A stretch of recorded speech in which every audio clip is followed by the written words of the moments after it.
And then the minutes are the next item. Were there any changes to the disarm minutes that were sent out? Any any edits or changes that are needed? Nobody sent me anything by the deadline I asked for.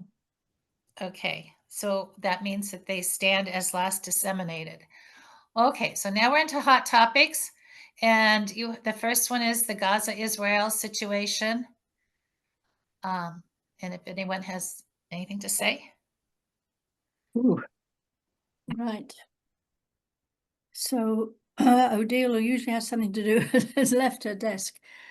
I did, I look at the news via the BBC, and then apparently there was in the Israeli government this vote that brought by the very extreme right clique, to annex, that Israel should annex the West Bank.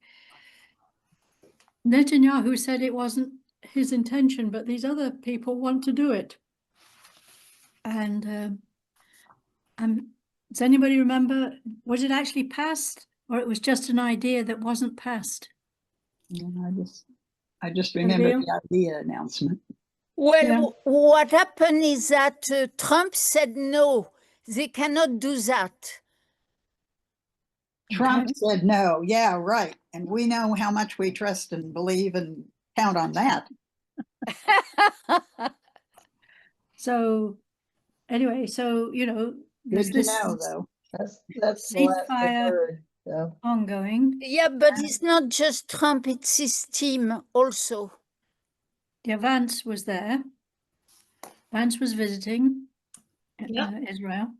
And his son-in-law. Kushner. Yeah. Mm-hmm. So the issue, what I understand, is that there's still not enough food getting in. They're not letting people out. There's a lot of children who need to be sent to proper hospitals. Yes. Because they've got such awful injuries from the bombing, and they're not being allowed out. So it's still not a terribly good situation.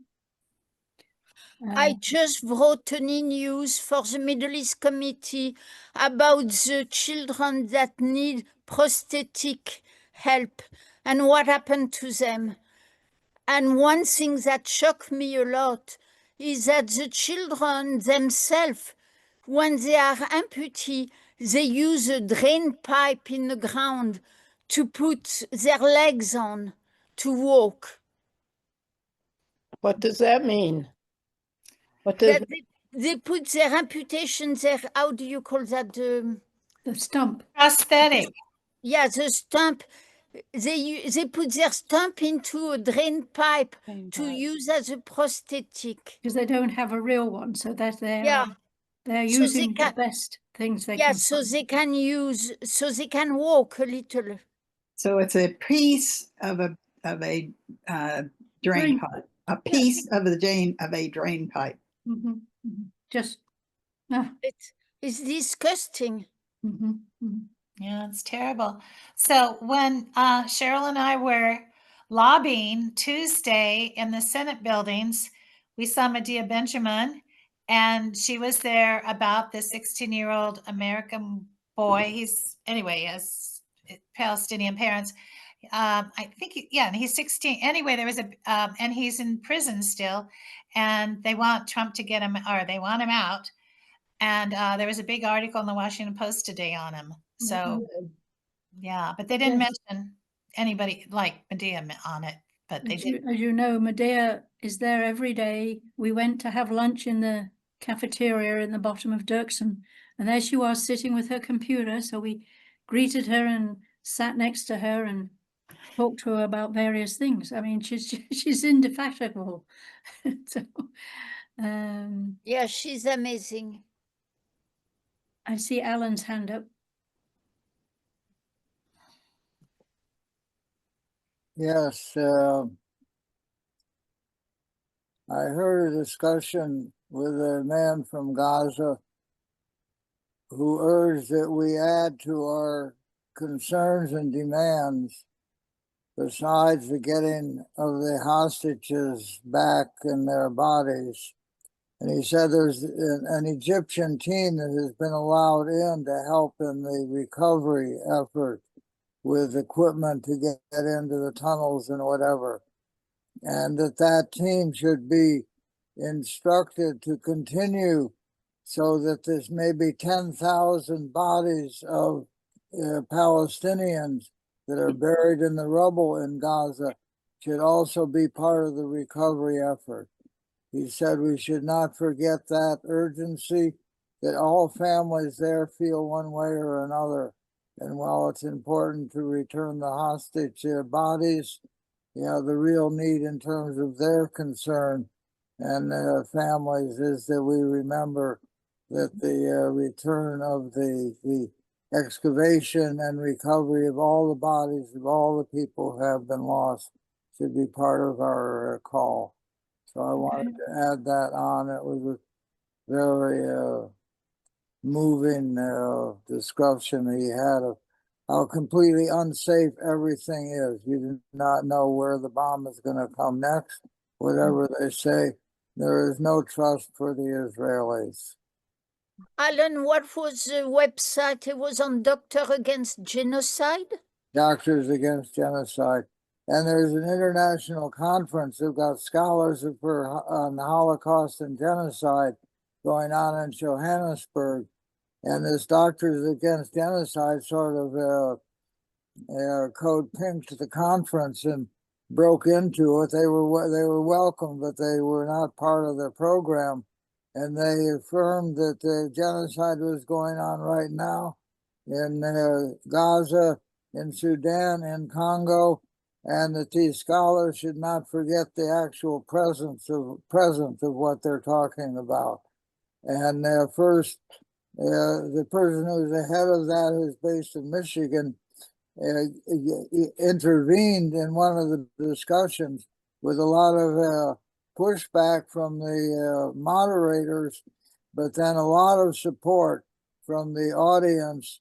And as the program developed, that their intervention was very much appreciated, and that the framework of this conference has been going on for 4 to 3 days over today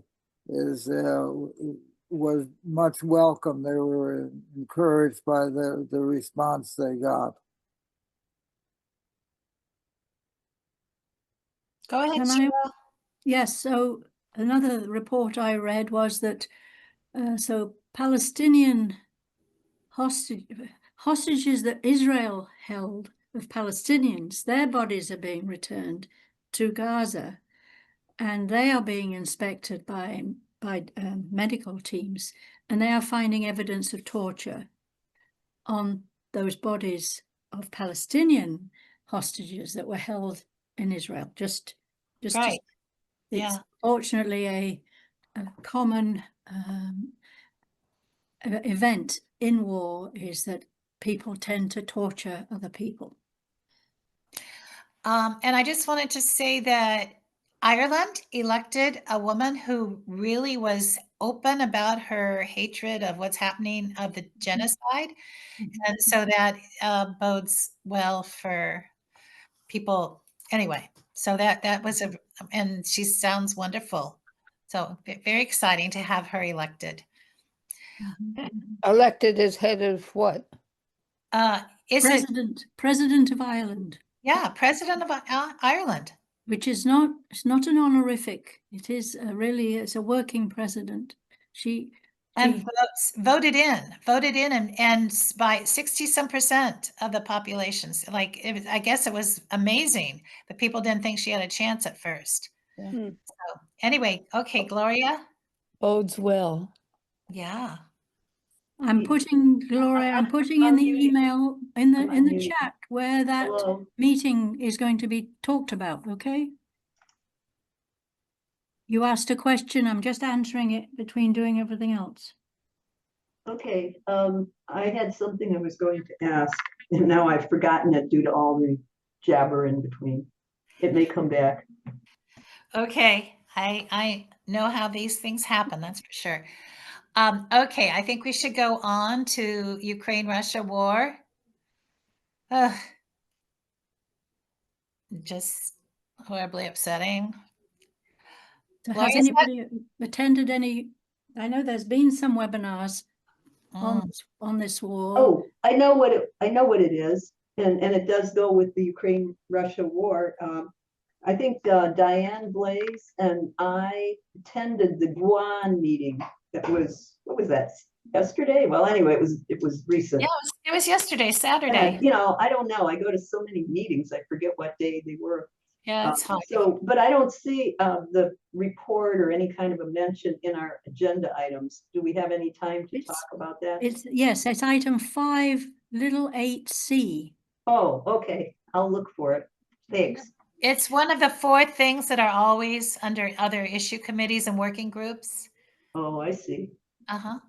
But Okay. so I would like, there's no sign of a ceasefire, as I say, and they're getting bombed even more than before. So we have seen, we had a nice article from Galina de Roik, who's not here today, and she sent another follow-up in the last couple of weeks. And we've distributed those to the Disarm Committee, but I haven't seen a way of getting them published anywhere else. So they're too long for an e-news article. So has anybody got any strong feelings about I have Galina's? I have Yes, strong feelings about Galina's expertise in the Mideast. I would like her to get in touch with Alan and Odile, because I think they are the ones in the group that also have some Middle East hands-on experience. And I think they could all work together a bit to see how usable, or what parts of her, I'm speaking of Galina, of that essay might be usable. Well, we should send their article to the Middle East Committee. Right. so, well, originally her article, the article that we first got was just about Ukraine and Russia. So Yeah. then, now we've had another set of text from her, and that's more about the Middle East. I'm sorry, Oh, please clarify for me. Who's supposed to talk? Any of you, Gloria, you know. Oh, well, yeah, I know her second one was, I think there were one or two on Ukraine, but then the next part was about her years living in the Mideast and how she connects her past there with what's going on now. And so it should be, so Adil is saying it would be good to send that on to the Middle I East. don't know though, because hers No? is so much of it's a memoir. It's not the kind of journalistic, this right here and now prose that they might expect. You know, you'd have to look at Galina's thing. It's about her life there, and she always speaks of just bringing her own experiences. So you may want to look it over. It might not be that appropriate for the other I committee. will look at it, and if I think it makes sense, I will send it to the Middle East Committee. Yes, very good. I take that on. Okay, thank you. Okay, Peggy?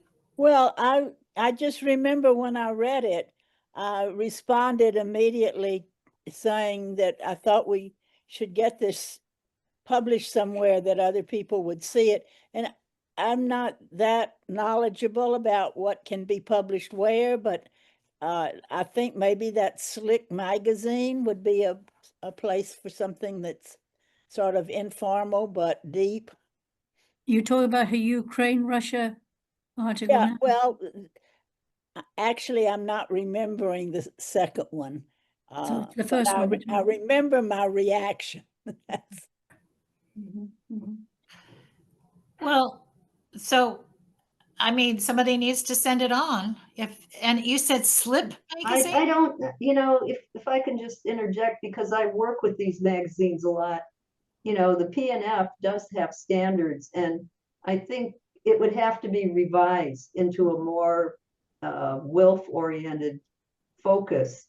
It's her writing is about her expertise as an individual and her assessments of these places, but we'd have to recast, reframe the discourse in that article to reflect WILF a bit more, I think, to get into Well, the peace and would you freedom. help her do that? I don't know if she's up for doing it right now. Her husband is in a very advanced stage of Alzheimer's, and that's why she's distracted. I can ask her, but I don't know. You know, she keeps saying, I don't have time and with John and, you know, these are things she has previously written. She's just passing them on to us. Okay, I remember when I was I think it was the second one, because I thought, oh yeah, this is the spirit of what I thought WILF was about. She talks about talking to women from other cultures. And that's true, and that is what WILF is about. But when you write for these WILF publications, they wanted to mention how WILF, you know, you have to articulate, make the connection more with WILF. Well, could you edit it? I think could, maybe if she gave me permission, I could try to make that bridge so it would fit. And then there's also word length limits, and you know, it's going to take somebody some time to do it. I know her better than anybody, I guess, on this committee, so I can ask her. Okay, well, let's leave it there. it kind of fits in with the. I see Joan is telling us we're out of our 5 minutes, but just let me say, we have this détente statement that we issued on June the 2nd about what might happen after a ceasefire is reached between Russia and Ukraine, and the need for people to, you know, try to make all of Europe come together. I have suggested to that ad hoc writing committee that they may want to revise it again on account of what's been going on between Putin and what have you. But damn it, that situation keeps changing, right? We had the Alaska meeting, and then, but really nothing happened after Putin and Trump met in person, and then something else happens. And so it's very difficult to pin down a statement that you want to send out. So Gloria was the only person on that ad hoc committee that replied to my suggestion. It's 6 people on that committee, and I only wrote to them. I'm not writing to Disarm as a whole. Anyway, just to say there are several things that we could be doing, but myself writing is difficult. Can I speak very quickly? I'll only put in a few sentences. There's a lot going on that's very personal, transactional, that you're not getting in the news. I can read Czech a little bit, and I read this Czech news, and there are personal initiatives going on that you're not hearing about. And the upsy downs, Hungary really wants to host this thing, and it may still happen. Yeah. And it's just that you'll only hear about it a couple days before it happens. But there's a lot happening right now. It's not just, I think the impression WILF has is nothing's happening. It's far from the truth. It's a transactional, behind the scenes, you know, right. person They have to person. track 2. There's all these different tracks we never hear about, but anyway, so Alan's had his hand up for a while, but we do need to move on. What I participated in the détente writing, and I have heard, but I've been preoccupied, I haven't really followed, that there's some desire to do another letter, but it hasn't actually been done.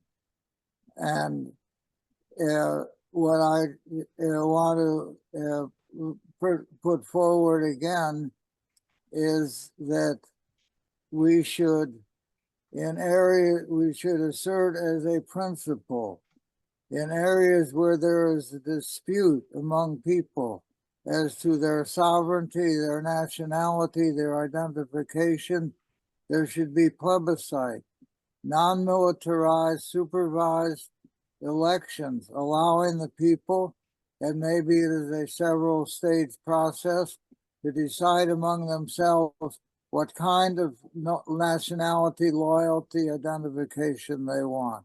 And this should be appropriate in the Ukraine. It should be appropriate in Myanmar. It should be appropriate in a lot of places in the world where this is a question. I think we should discuss it as a principle and assert it in the Ukraine situation, as that is the way to deal with the disputes in eastern Ukraine as to who wants to be what, and not by military means. we should oppose military means, and that's what they're jockeying for. Does America give Ukraine bigger missiles so that they can, entice the Russians to give up more? What do the people want? That seems to be the question. And Okay, not what thank the you. military decides. Well, I thought they had a vote in the Donbass, and then everybody here says, well, it wasn't legitimate. No, That it it was was done not by Russia. legitimate. So it's I don't know. It seems a little okay. Okay, well, go on to the next thing. The Diffuse- militarily supervised vote is not a legitimate vote. Yeah. Likewise in Odessa, likewise in a lot of places, there needs to be an international supervision of a fair election, allowing sufficient time for people actually to debate and discuss. Okay, enough. Okay, sorry. Okay, and Oh, could I say one more thing? Just a Sure. half an hour ago, all these stories are coming in that the Hungarian meeting has been approved. Oh, Almost, Between yeah, Putin 19 and minutes Trump? ago, the Kremlin confirmed that Budapest will host a potential summit between Vladimir Putin and US President Donald Trump. Mhm. So this is coming in over several different stories, several different, through CBS News, major news agencies are saying that this has just been approved. Wow. Good. okay. We'll see what happens. And I wanted to say that McGregor and Eileen have joined, so welcome to both of them. Okay, diffuse nuclear war is the next item. Remember to, I don't know who's seen House of Dynamite yet. I haven't seen it yet, but I know I saw Cheryl it. has. And you saw it, Judith? Yeah. Okay, so two of us have seen it. Did I went to that, the first item in there was a report on the teaching on strategies nuclear disarmament. I did go to that. I can't find my notes right now. I'm sorry, did anybody else? That was a diffuse nuclear war, has these teach-ins every so often where they bring in, I think the point was they were people we know about, and they really didn't have any new different topics about how to get to nuclear disarmament. And did anybody else attend that October the 16th event? No. So let's just miss that then. Yeah. The House of Dynamite is now on Netflix. I have several different toolkits for when you're watching it that I will send out to you, Google Docs provided by people like Back from the Brink, Rethink Media, Union of Concerned Scientists. They've all had people watch it, and then they've provided these talking points, suggestion that you invite your friends and family to come watch it with you on your screen in your living room. I can tell you by the time I finished watching it, which was on a big screen, I was quite anxious, quite anxious about the whole story, and I allowed myself, to be involved with the characters and what have you, but I saw that before the last one. Okay, yeah, I actually saw it on October the 10th, so that was before our last meeting. So I'm sorry if I'm repeating myself. Okay, Judith? Yeah, I watched it, and it is very well done. It's very powerful. It's called the House of Dynamite because that's a metaphor that you only get the meaning of the metaphor at the end, because basically it's Don't spoil it. Pardon? Don't spoil the ending. Spoiler alert. Don't spoil the ending. Well, then I don't have anything to report. Yeah, careful. Yes, be careful what you say, because most people have not seen it yet. And it's being publicized a lot and shown a lot of places in the ways, so we will get a chance. Well, okay, since I'm not supposed to I tell saw you it. what it was about or the meaning of it, I will say it's very powerful It is. It's and well very done. well done. I also saw it, and I like the three different ways that the director focused it. Same 20 minutes. You said Mentioned. same 20 minutes. And that really helped because you knew there was another layer that had to be covered. And it was comprehensive and upsetting. I agree with the anxiety. There was only one person in my filming, me. And I was lonely because I really would have liked to have somebody with me going through this. But I don't have Netflix, so I've had to go to the movie house. I walked out, and the two young people that were sitting doing some other work near the candy counter, I said, that was really upsetting. Did either of you see this? And one of the two did, and I said, you know, it's actually plausible, and that's even making it more upsetting. And she put her head down. I basically was agreeing. So that was my experience, and I passed out at least 4 flyers, trifolds, to people encouraging them to watch it on Netflix. This was at it was actually at a Quaker vigil that we do once a month near Raytheon. That's it. Great. Okay, I'm going to take Joan and then Judith and then Gloria. Okay, well, it may help that I'm next because I want to know what agenda item we are on now, because I've been trying to figure it out. 4C. Diffuse nuclear war. Oh, we're DNW. still on it? Well, we really are long on time then. I thought we'd gone on. Sorry. Okay, so we're over But time. these are important things that people are sharing, so. Yeah, okay. So Judith? Yeah, well, I have to report how I felt about the movie. I won't tell you exactly what the ending was, but what this movie does is makes a very, very compelling case for why we need to do something about nuclear weapons. It makes the case very, very clearly, but it doesn't give you a resolution at the end. In my opinion, you're left there at the end of the movie kind of blinking your eyes and thinking, oh my God, we got a problem. Houston, we have a big, big problem. And that's exactly what you want to do. You want to shake people up and show people something about how come we have a really big problem. Right, right. So Gloria? Yeah, I'm going to speak very quickly because I know we're over time, but I think instead of always analyzing the films, we need to think, how can we assess their effectiveness out there in the public? I think we think they're very powerful. We agree with them. We already agree with them. And of course, we think they're pretty well done. We're going to have kind of a halo effect on them. We need to do a survey, maybe an exit survey of people coming out, or even people at the theater or somewhere where anywhere where they've seen it, who aren't peaceniks.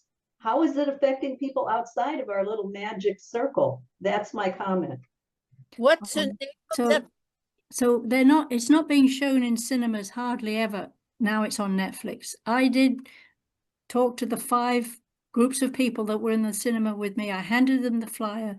They all agreed. And I wouldn't say only one lady had ever heard of WILPF. The others were, just regular members of the public, and they all agreed that it made a good case for abolishing nuclear weapons. I think we could put it on our WILPF pages and ask people there, or go to the Netflix. There's a comments section, and you can look at the comments of people who are not members of WILPF and the peace community.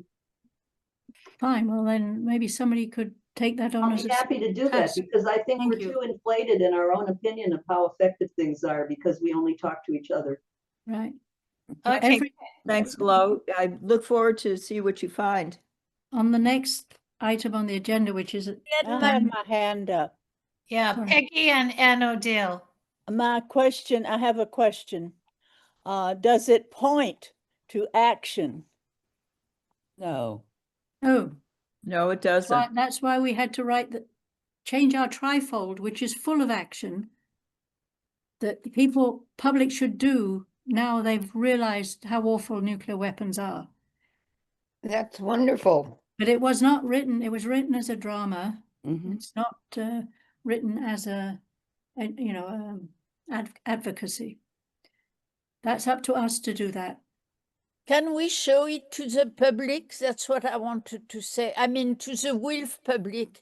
Can we have a day Yeah. where we show it? No? You could have it at your house. You invite people to come on over, or at a community center where there's a big screen, and invite people, the library, Okay. and do your own thing, and then have a discussion after. That's what we're all about here. Okay. Well, I think it's possible. I mean, I think it's possible to show it, but it's on Netflix, so it's pretty, like, there's 300 million people on Netflix. So Subscribers. And apparently they've been advertising it quite heavily. yeah, in both the Washington Post and the New York Times, there was a whole section on it. I thought that was amazing. It was, huh? No, it could be shown on it could be shown on Zoom. Yeah. If people who don't have access to Netflix Well, wanted to let see me it, just- I'd be glad to show it to you on Zoom. you can Certainly. you can watch just one film on Netflix. You just pay $7, I think it is. Officially, you don't have to have an account. You can just pay one time the money. You don't have to have an account. But many of us have account. And if we showed it to WILF, it might be a good way to outreach to other branches. Mhm. Yeah. Right. Well, I don't have the time to set that up. If somebody wants to work on that, please put your hand up and do it. I have my hand up. Oh, But Gloria? it isn't for that. It's to, again, emphasize that we're still talking to each other. And I think we need to survey how effective are these movies. I don't want to give a whole sermonette, but I could write a whole paper of 10 pages about how effective On the Beach was, Failsafe. This is very much in the tradition of Failsafe. It even almost seems derivative of Failsafe. Because how many of you saw Failsafe? Anybody seen Failsafe? That was the one that was just before. This is that very like came out. fail-safe. It's very, very like fail-safe. That's the thing. We'd have to do a literature review and see how much did that ever change anything. And now we've got one that's almost just a sequel to Failsafe, and nobody's talking about this. It's as if we're brand new and nothing like this has ever happened. Yeah. So Well, we need to get a little bit more sophisticated older. about our media literacy, which includes film literacy, to know what has been done and how do you assess how effective they are at making any changes. I mean, did Citizen Kane overthrow capitalism? That was the goal. so just to Well, say I guess that, I do want to say something else. right. Okay, Cheryl, and then Judith, and then Peggy. Okay, let me put my It hand. fits in with our next item on the agenda, which is every single person that we met in the Senate and the House on the Hill the last week got a copy of our trifold, got a request. Even the receptionists who we were not really meeting with, I told them they have to watch this film on Netflix, and they all said, oh yes, they would. Okay, so the senators have been told, representatives have been told, and speaking of reaching other people, so I feel I've done my bit in trying to get other people besides WILF to watch it. And then when you get your e-news, your November e-news, you will see that our article is mostly about the House of Dynamite and needing to watch it. That goes to all 1,200 members of our WILF US. Okay, so that's what I've done towards advertising this film. Okay. Well, I think I haven't seen the House of Dynamite. I thought it must be about the Nobel Peace Prize and Nobel family and where all the money comes from Dynamite. But No, if we're going to push a film, we should at least make it a double feature with a film about how to abolish war that Judith has been putting forth in the treaty campaign, because that's short and to the point and help people see that what they assume is impossible is actually quite possible. Actually possible. Mhm. Okay, Judith and then Yeah. Peggy. Yeah, well, I want to, if this helps to clarify, if you saw Failsafe, this is the modern version. It's updated. If you thought I was scary, the kinds of things that went wrong in Failsafe, you'll be really impressed with the kinds of things that can go wrong now. We've advanced in making this even scarier. That's the point of this. Although if you show it to WILF people, it's not to show them that we have a problem, because WILF people know that. In fact, WILF people know most of the aspects of the problem. It's to show the WILF people, this is what you can show to people to light a fire under them. This is what you can show to people to convince them that we have a problem, that WILF is working on it, and we're doing this and we're doing that, and we're doing the other. If you want something to get people's attention, this movie will do it. Great. That's what Okay. our e-news article says, actually. Yep. Family Okay. and friends, not just WILF members. Family and friends should watch it with you. Okay, Peggy. Well, I'm going to quote an old friend, a revolutionary, she's now dead, Marcia Seavey, who said, "There is a difference between liberal art and revolutionary art. Liberal art reveals how bad things are, but the effect is often to convince people that's the way they are. And they accept it as that's the way things are. Whereas revolutionary art points the way out. It offers a new way to get out of the situation." And That's why Alan's point that after you show this movie, you could show our little 17-minute video that shows you a way out. Well, maybe so. Yeah, well, not maybe so. Ask Alan. Alan has seen the video. He knows that it does point a way out, a vision of a way out. Well, it's better than nothing. what video are you speaking about? The PEP video, we call it the Yeah, PEP it's good. Project. You've heard it. Video, okay. Okay, I agree. It's wonderful to have an action item following people getting aware of this. Okay, well, I guess Can you put the video information, the movie information in the chat, please? Thank you. okay. So the next item is, I think you said something about our experience, Cheryl. Yeah, but very But you short. go ahead with There's the. a lot more to say. A Yeah. lot more to say. So I spent 2.5 days on the Hill, as they call it, mostly on the Senate side of the Hill, because I was asked by the Sierra Club Anti-Nuclear Weapon Working Group to come to Washington, D.C. and help them lobby against any resumption of testing of nuclear weapons by exploding them underground in Nevada. Okay, we haven't done that since 1992 because although we've not ratified the Comprehensive Test Ban Treaty, we are abiding by it at the moment. Okay, so they were recommended by somebody else to ask me to come based on my knowledge and hearing me speak about it. So there were 6, and most days there were 6 of us who were visiting senators. I personally visited 15 senators in 2.5 days. Ooh. We visited altogether 30. Okay, some of them we had appointments. I had made an appointment with our 2 California senators, Padilla and Schiff, and the Nevada senators were visited. The Nevada delegation, every delegate representative of Nevada was visited by the 2 Nevadans on our team. Okay, and the Nevadans were obviously a lot more knowledgeable about this whole thing because it's been happening in their backyard, and their legislator has already voted to have a moratorium on allowing any more testing in Nevada because they've already suffered greatly from the hundreds of tests that were done in the 1950s, 60s, 70s, and 80s. Okay, so they were a lot easier to talk to than people like Schiff and Padilla, my California senators. Diane was able to visit her Virginia senators, even though she hadn't got an appointment.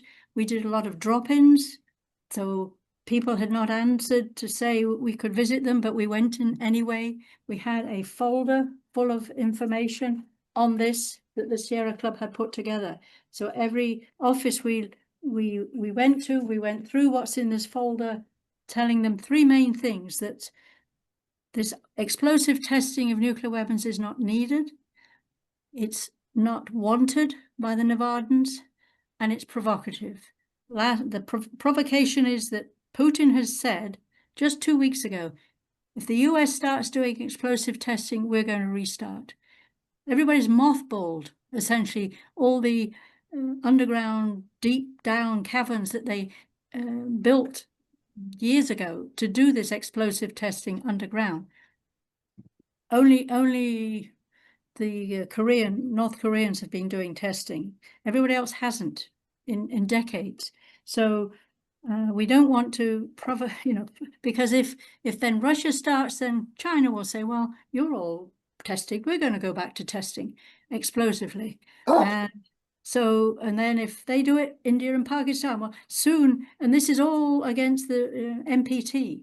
This is proliferation. This is encouraging people to have nuclear weapons, and so it's altogether a bad idea. And the fact of the matter is, the heads of the Los Alamos National Lab, the Lawrence Livermore Lab, where they design the weapons and produce, put the actual bombs together, they have to certify every year that our stockpile will be usable, that the weapons will not have deteriorated in some way.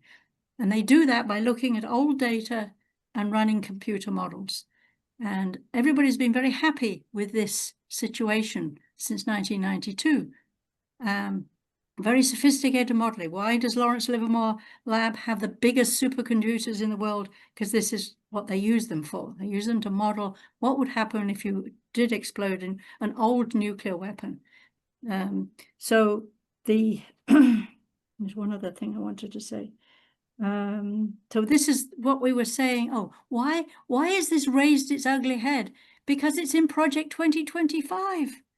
In that 900 pages, if you've gone through them, you will see a section that says, we should resume explosive nuclear weapons testing, okay? And you know how much of Project 2025 has come to fruition? A lot, okay? So we're worried that this is going to, now supposedly Congress would have to allocate money, hundreds of millions of dollars to do this.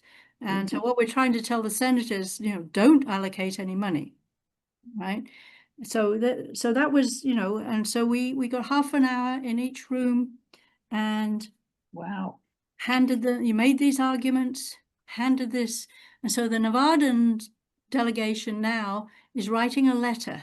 Okay, this is what happens. You've seen examples of this such letters. So somebody writes a letter to the Secretary of State or the President, outlining their opinion on something, and then they get it signed by other politicians. Then you send it off. So there's a letter being written, starting with the Nevada people, that says, we don't think this is a good idea. Please don't allocate any money to start this explosive testing. They have also things called subcritical testing, which happens under 1,000 feet underground in Nevada, but they don't actually explode a weapon. It takes it to some limit, and then it's a mimicking by chemical weapons, a chemical reaction. So we're hoping this letter will come out, and then we're going to be encouraging other senators to sign their names to it. And so that's kind of the major ask, was to get, but unfortunately our California senators said, and obviously, so we're very worried about the shutdown at the moment, right? They vote every day not to agree to the new budget. So they're a bit distracted. But they did say, once we're past the shutdown, we will pay more attention to this. So that was good. Anyway, so that's to that, just to say, you know, so officially I was there for the Sierra Club. I mentioned I was a member since 1979. I'd actually named my daughter after the Sierra Mountains and so on and so forth. Because you always try to get some, you know, some general things about Positive yourself. stuff, yeah. And I've lost track. I'm trying to go fast. But we want to talk about the New Start too. Yeah, so there was, you know, we have this issue with New Start, which is about to run out, which limits how many deployed weapons Russia and the US has, 1,500 each. So that was another worry, and so we did mention that. Oh, that at the end, okay, having let the Sierra Club presentation occur, as we were leaving, I would slip in that we were also members of WILPF, and this is what we believed in. We believed they needed to be abolished, because they were just talking about not resuming testing, but we wanted abolishment. And please read the House of Dynamite. So watch the House of Dynamite. So I slipped in, you know, something about WILPF, and some people knew about us. Most people had never heard of us. Right. But again, this is an attempt to get WILPF better known. So Diane joined me for one day. We got to see her Virginia senators. So what? Staff, the staff, yeah. Yeah, staff. We only ever speak to staff, but they're the staff that work on this, on nuclear weapons or any. Right. Pretty knowledgeable too, and yeah, and multiple staff. So it was good. You did a great job, Cheryl.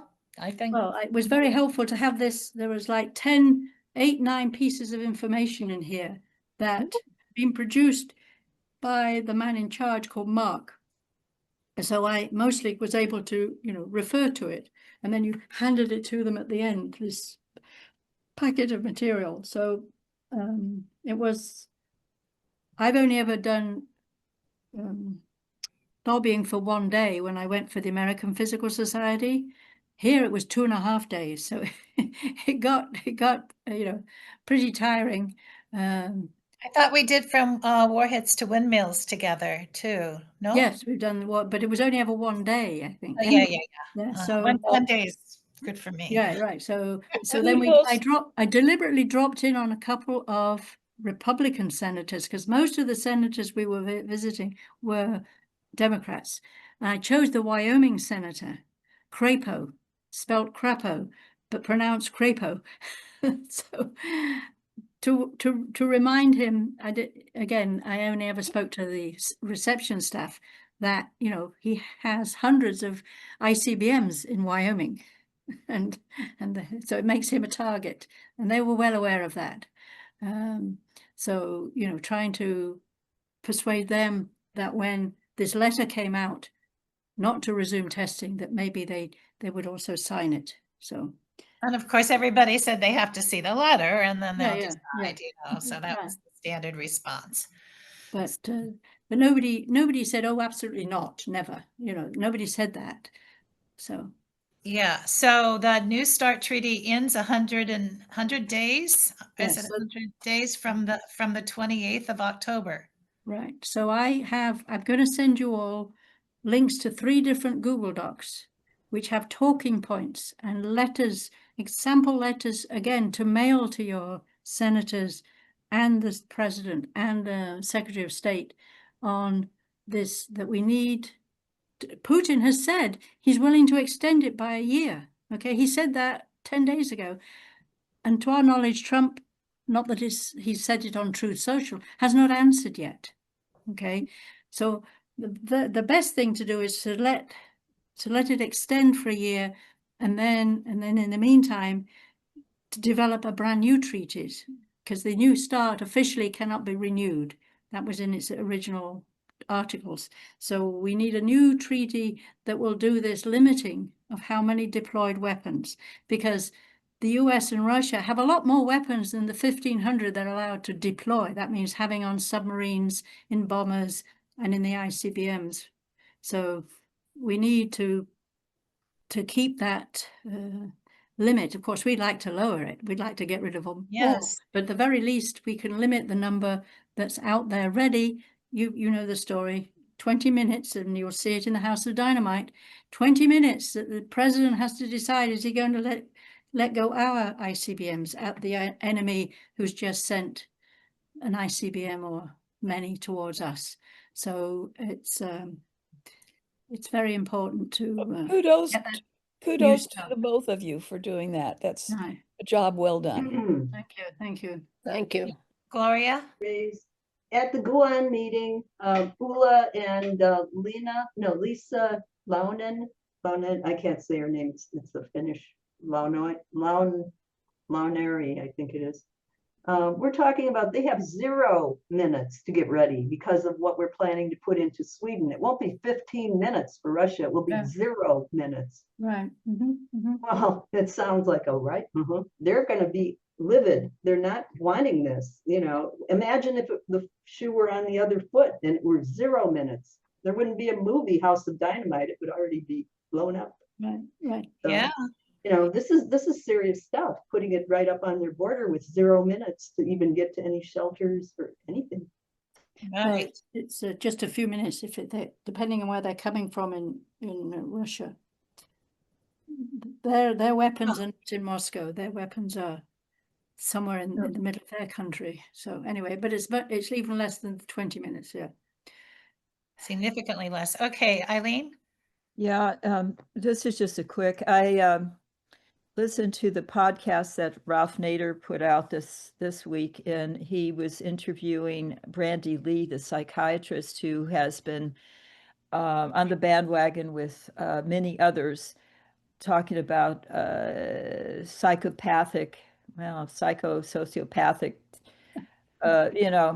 It's all about Trump. Trump, his. And I'm just thinking that think who presses that button, he who controls that box. And with that, I think it might be wise for more of us, because she's tried and is getting blocked by the Republicans.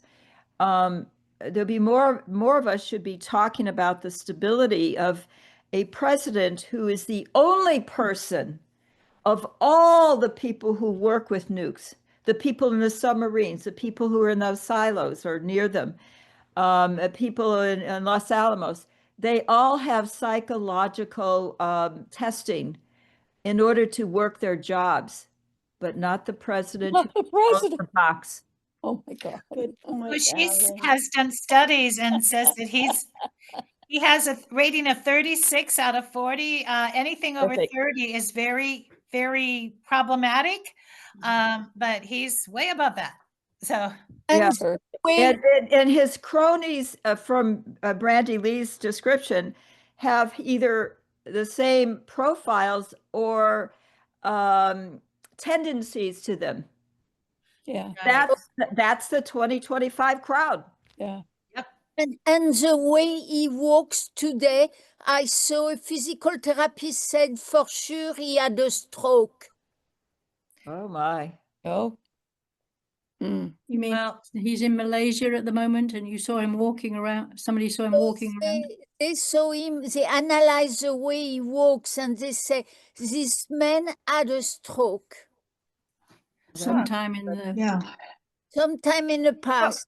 You and I are nurses, Odile. Maybe it'll change Fine. his personality for the better. We could only cross our fingers, legs, toes.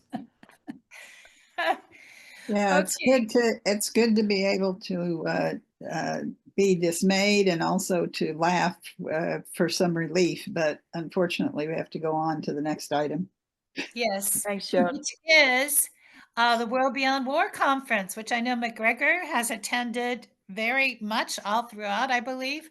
Cheryl, do you want to say? I was there. Odile was there. Ellen was there. So yeah. I'm numerous of us were there, but we've got a few minutes for people to say what they learned from the 3 days of panels and what have you. I took notes. I learned too much, but one thing I have to admit, There's some people who don't want visuals.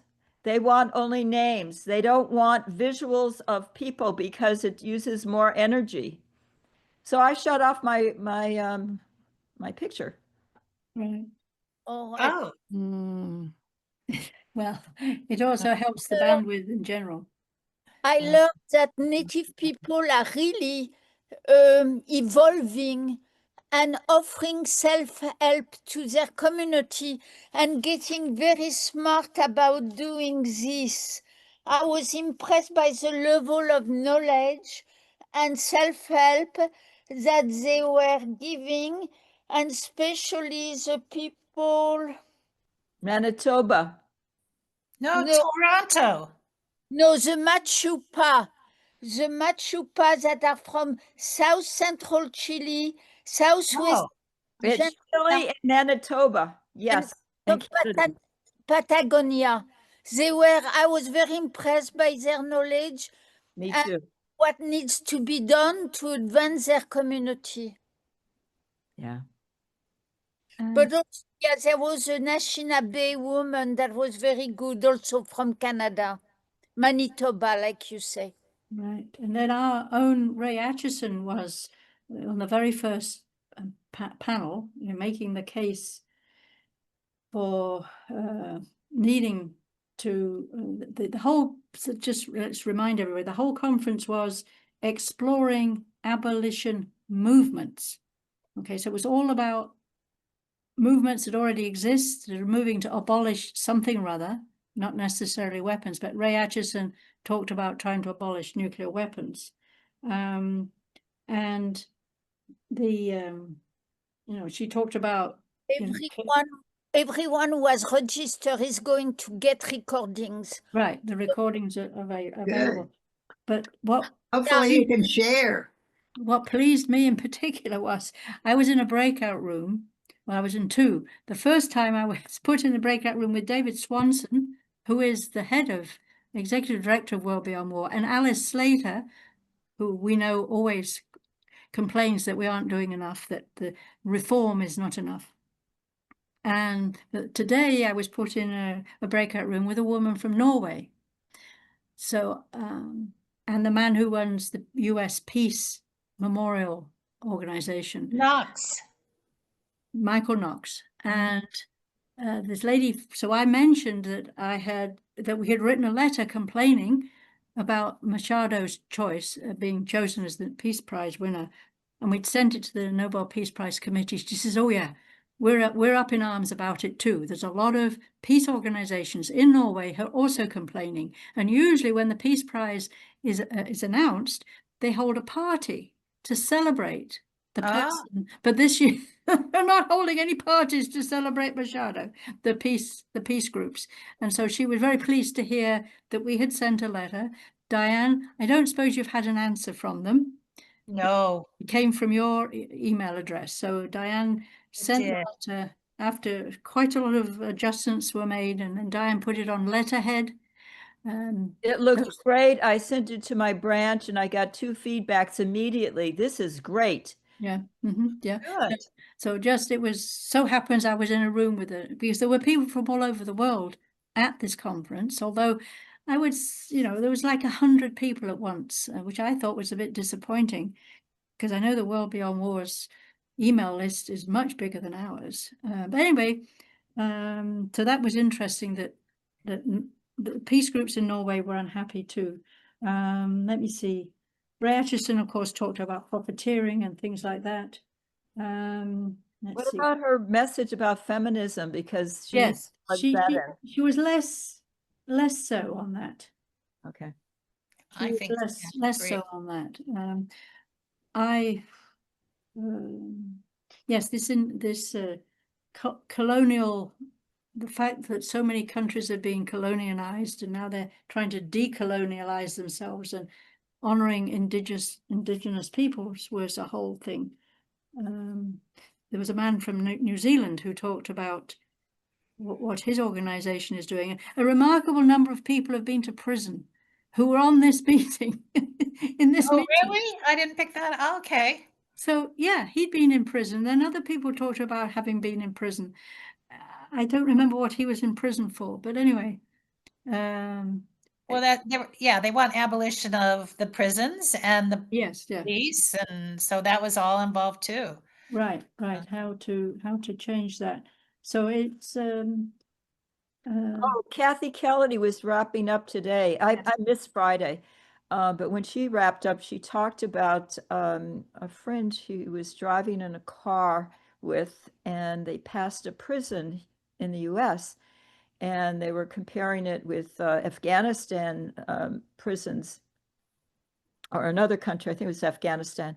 And the comment was really odd, and yet the way Kathy interpreted it was, you might be better off if you're in a prison here rather than out there killing people in Afghanistan, or in this case, anywhere at this point.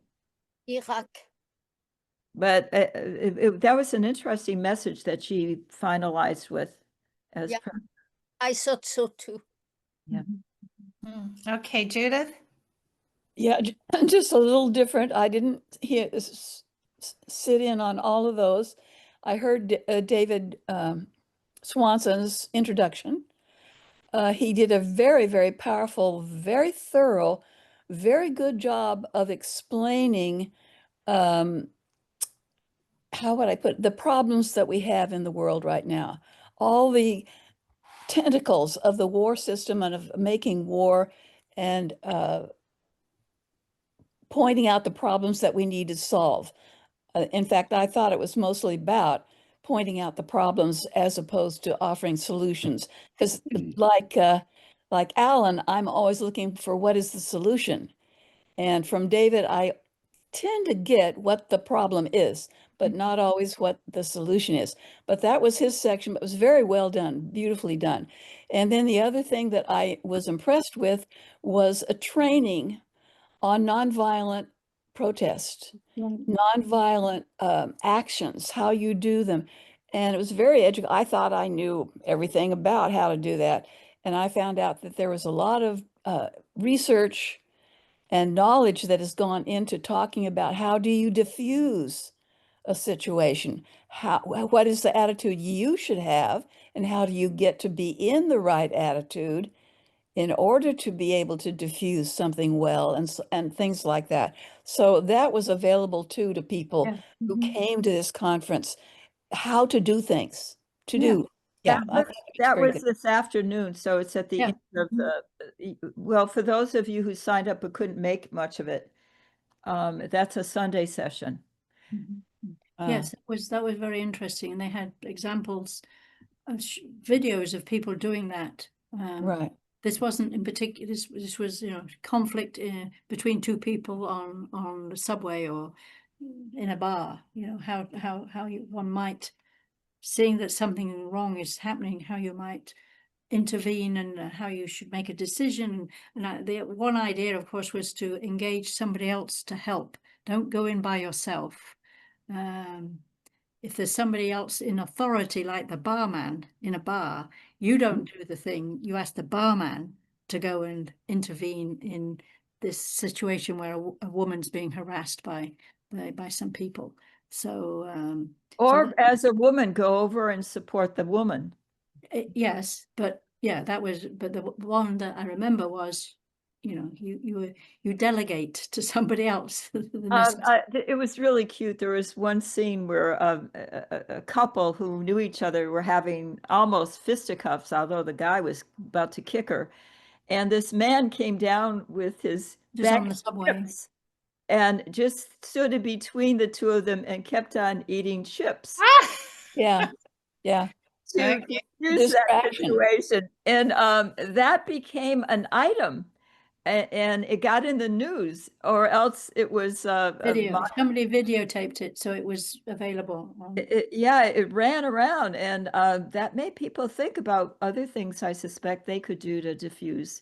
So it wouldn't be just our training, but for that community. Was that in New York, or I forgot the city? I think so. It was under a subway kind of thing. What's a subway? Peggy. The King Center offers a program on this that you can access online. Ah, Mm-hmm. a training to diffuse conflict? Yeah. Right. Their Non-violence. slogan is, conflict is inevitable, violence is not. Oh, good, good. Good. Okay, I think we're ready to go on to interacting with the media, improving our connections to major and minor media. Right. Okay, the question is, have we used the US campaign piece is not? So No, yes. of course we haven't. It's too new. No, Well- I've used it. I used it on No King's Day. My branch had a table at our democracy fair. We printed out the 6 pieces not images, and we engaged people to look at them and then write their own, what is peace to them? And so we Right. accumulated about 20 that people didn't left with us. What is peace? And we got youngish, 10-year-old children telling us what they think peace is. And we gave them the paper and the markers. So we found it, this was a WILF branch, and we also told them about WILF. We told them about our silent vigils. And so we were very pleased. I'm very pleased with what those images say, and you'll see it on the homepage of WILPF US is where you will reach the wording, and then you can go deeper and you'll find the 10 by 8.5 flyers, or you can make them printed at 11 by 17 and what have you. So it is something we should all be trying to use. Yeah, I have I- a problem with the flyers, with the posters, because they have a crinkled paper background, and I think that makes them harder to read. They need to get rid of that background. Oh, this was a decision by the designer to do that. Yeah, for that- older we people printed with them out. limited vision, it's not a good choice. Well, you could resolve that. I wore the sign and went to the No Kings thing in Boston. Virginia and I both had it dangling 2 of the messages, peace is not, on the sign, and we just walked around among the 10,000 people. But if you really can't see it, I would outline in black marker very. Yeah, sure, you can enhance it. That would be my advice. And also, Yeah. you can get rid of the background. It can be taken off, and maybe we could even ask if there's an option to get them without that crinkly paper background. Well, Yeah, just well, you ask. Just write to Shelby and ask. Yeah. Okay, so the next item is the Machado letter about the Nobel Peace Prize. Right. Peggy, So were you going to discuss that one? Is that well, your? we just to note that it was sent. It was Okay. sent, and I just told you well earlier in this meeting that the people in Norway are not very happy either. So they were pleased to hear that we sent this letter. And Diane was the one who sent it by email. Did you actually put it in an envelope, print it out and put Nope, it in? no, I have not put it in an envelope. I think maybe you should do that too. Could someone relieve my ignorance? Who is Machado? She's the And lady who won the Nobel Peace Prize this year. And why are we not happy about that? Because she's not a peace person at all. She's a warmonger. Yeah. She's happy. Who is she? Tells From where? Trump, well, she's a Venezuelan, okay, who is in opposition to Got the it. president. Okay. So I think she got it so as to get the American public thinking even more that how bad Venezuela is and how we should go to war with them. Oh, yeah. I think sure. it's all geared towards getting to war, supporting that war effort. Peggy? Well, to follow up on what Diane just said, and I think it was a great letter, and I've been agitating a little bit that the staff, the executive director and whoever else is paid staff, in my opinion, getting this letter out is the most useful thing we could do right now that is an action for preventing war. I think that it needs probably a little a cover letter that says a little bit more about Will's background. I'm not volunteering to do it. I think that's what we have staff to do. We, as volunteers, wrote the letter, acted on the letter, but I think the fact that WILF has done this is significant, and that there are people, people in the CIA, people in Senate staffs, a lot of people who welcome the fact that this old organization of women sent this letter. It's just a tool that they can use, but I think it's a powerful tool, and we're missing an opportunity to demonstrate what WILF can do and actually have an effect. I agree. Okay, Gloria, and then Cheryl. Yeah, very quickly. I think I agree. And I think you need to go farther and not just send it to the Nobel Committee, but how about, you know, a small ad or get it into some of the newspapers some way, you know, different people in different towns. I mean, you're very close, Diane. You're where the Washington Post is, you know, get something in the Washington Post. Oh, Start getting those contacts, Diane. You know, it's not that hard. You have to court your different junior league reporters before they become the main one.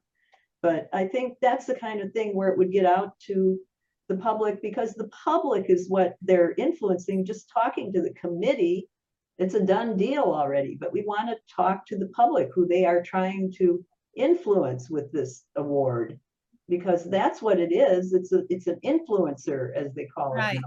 I believe that. Okay, Cheryl. So you'll recall that very soon after we got a new ED, one of my suggestions that should be on her task list is to issue press releases. Okay, and this would be something she should have issued as a press release. Thank you. She is not, you remember, Peggy? She is not very much in favor of press releases. Okay. Oh, I don't think so.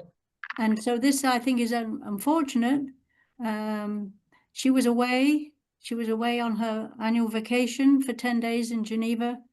So she was not around when we were doing this. Okay, so we had to get it through the board, so that it came from WILPF US, not just from the Disarm Committee. Okay, right.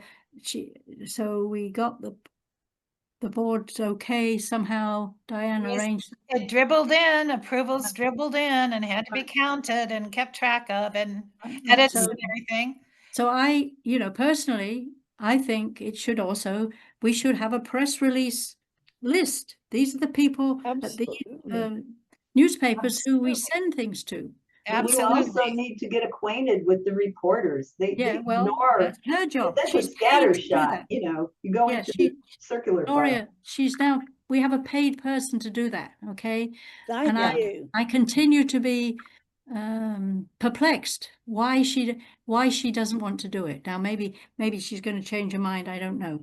I think she's a corporate person and she's trying to make a brand. I think that's her major motive, is to create a brand that's unique from other brands of social action groups. And to do that, she's doing these little packages, like the little campaign with the posters. And I don't think she's at all focused on this kind of communications. I don't think it's in her vocabulary. Well, I think we need to make it in a vocabulary. Okay, Eileen? Yeah. I'm a big fan of Ralph Nader, and he has the Capitol Hill Citizens News. I wonder if he would consider posting something we have like this in his newspaper. I am not, I've contributed a little bit of money, but I'm not an official person who gets his letter, which actually you have to pay for each one. I'm a paid subscriber. Diane, please go. I think inquiring about that would be really cool, because he attracts the kind of people we appreciate. I know, but at the same time, like Gloria says, we need to get out to everybody. So, but I agree. Well, yeah. Go back to the ones at the New York Times that were so supportive. For instance, that what's his name, Kennedy guy, and Kingsfield, the editor and Kennedy, I forget They've what his got- first name is. Right, they You know, are. they would be open to that this is a misuse of that award. Right, well, somebody has to take, either we all got a right to. Well, just assign somebody or let someone volunteer. And I think that would be good if we had people who would take specific little pieces, like a patchwork quilting party. I'll do this reporter or I'll cover that one. So we go a little bit beyond just cold press releases that get ignored. Peggy? Well, I think everything everybody's saying is good, but I'm not on the national board, and I'm urging, as a member of this committee, I'm urging those of you who are on the national board to exercise your authority as a board and instruct the staff to do these things that must be done. Yes. Hear, hear. Yeah, you recall the board of directors are the people over the executive director. Mm-hmm. Supposedly. She's you are her boss. The boss. Okay, we hear you. Okay. See our agenda for the board meetings. Yeah. Which is Thursday.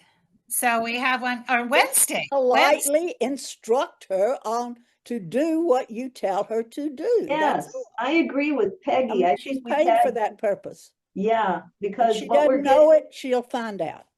Yes. Just let her know what her job is. Yes. How many times did I say yes? Like the support. Okay. So what is next? Gloria's letters. Yeah, well, okay, I can go over these each in a couple sentences. Okay. First, this is just an encouragement because of what's going on in Chicago, Operation Midway Blitz, to send a letter to the Chicago leadership, which I will, after I get off, I'll put their addresses and all their contacts in the chat. So that is ongoing. It isn't over with in Chicago. Just because it's not being covered on the first pages of the paper doesn't mean that terrible things are not going on every day there. Okay, so send them a letter of support. I didn't make a model. I think you're all capable of writing a short note. I sent it. You did? Oh, good. Okay. Second, letters to our elected GOP officials about no troops in cities. I made a template letter where you would have to put your name of your GOP here, get rid of that and put the real name. I just wrote the letter and I sent copies of all of these to Cheryl so she can resend them to you. I thought you send them to Disarm. Or did I send them to Disarm? Yeah, yes, but I think so. Okay. They've all been there, so you can probably dig back and find them. And but that one was to your elected GOP, not your Democrats, because they already agree with you. So you don't need to write to them. Write to the GOP ones that we don't need these troops and why, and that letter gives reasons why. The third one was the letter to the head of the National Guard, and that was more, I had some personal family history in it, but you can knock that out and replace it with whatever you want. But that is a template letter as well, reasons why the head of the National Guard should recognize the difference between his international mandate and his domestic mandate. And that letter is already done. I have sent them out, by the way, the one to the National Guard. Then 4, letter to FLOTUS, to Melania Trump, because she does have this ongoing relationship with the children issues. She is very committed to issues about child welfare. And we can debate until tomorrow how sincere that is or whether we approve. But I don't think that's the point. I really don't. I think that she's a person who has the ear of these important people.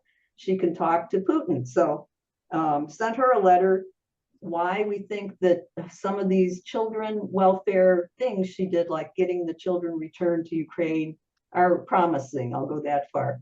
And that she should also remember they have grandchildren and children, both she and Trump, and think of them, and that we think, according to our way of thinking, all children are endangered by nukes. And so she can help her husband overcome the obstacles to getting rid of nukes. And he has put on the record that he wants to be the one to usher in the post-nuclear age. And he doesn't, we don't know what he means when he says things, but he has said that.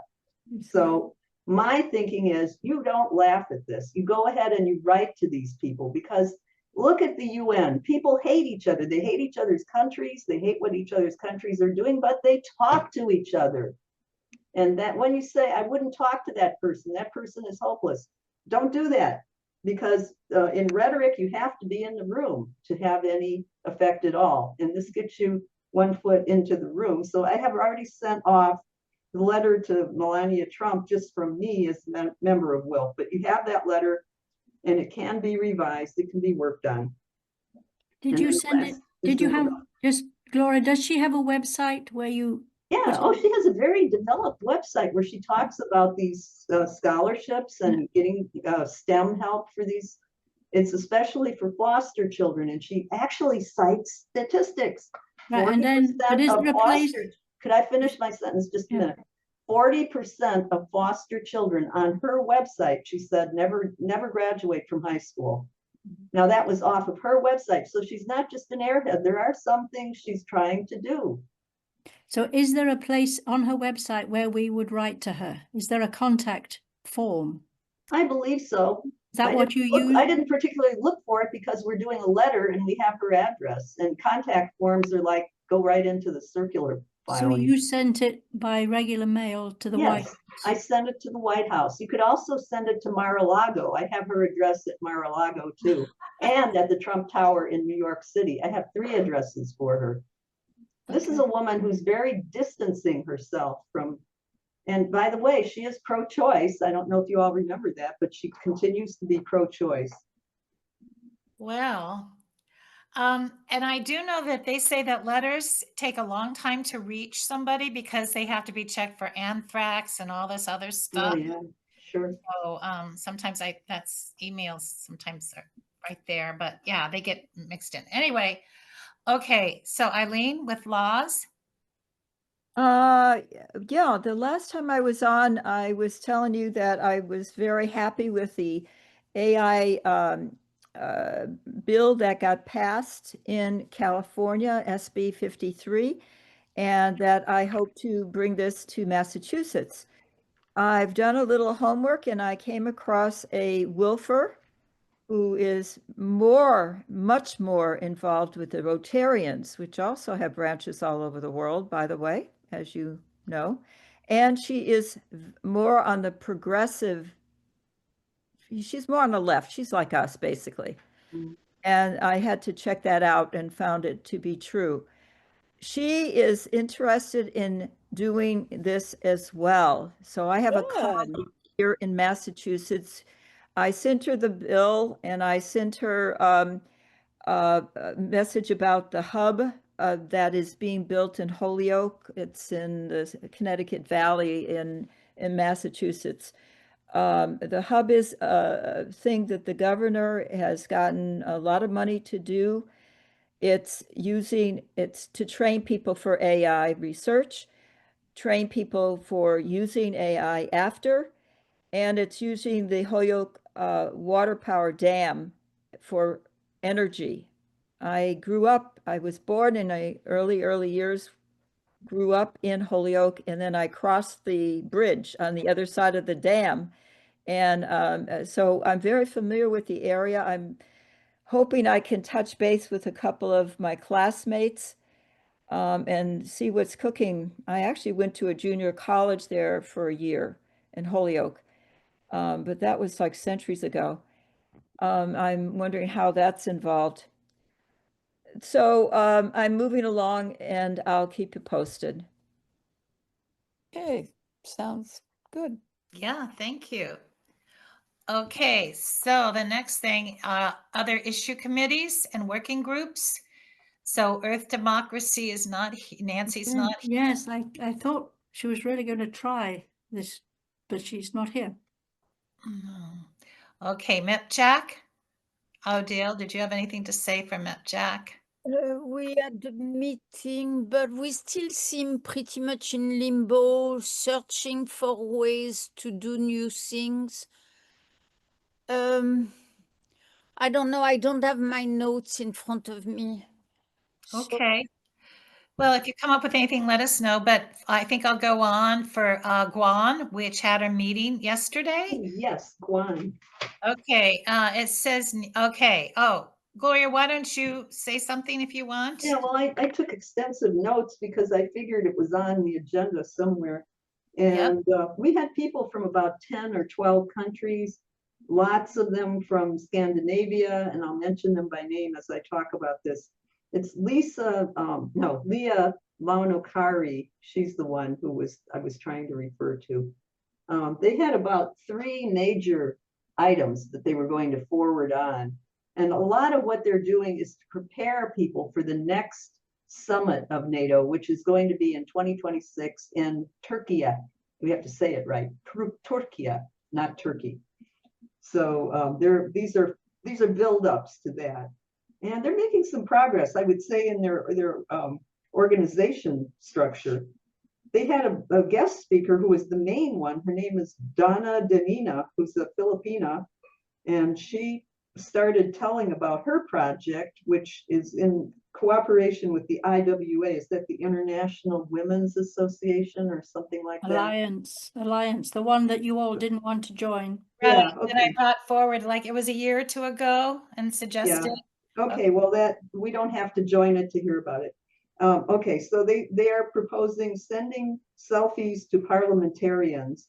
And the next step would be to hold meetings with parliamentarians who have agreed to take selfies with them. And let's see, they want to host a Zoom of women with parliamentarians. And so this is all, in the planning stages.